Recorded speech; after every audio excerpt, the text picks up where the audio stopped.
Ever stumble upon a Facebook video you just have to save, but there's no download option? No worries. In this video, I'll show you exactly how to download any video from Facebook, quickly and safely. All right, first, open Facebook and go to the video you want to download. Once you're there, click on the three dots in the upper right corner of the post. A drop-down menu will appear. Click on the copy link. Next, we're going to use a free tool that's safe and super easy. Open a new tab and search the website fbdown.net.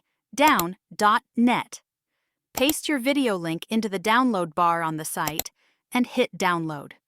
You'll then see options for different video quality, either normal quality or HD quality. Choose the quality you want, then click the download button, and it'll start saving right to your device.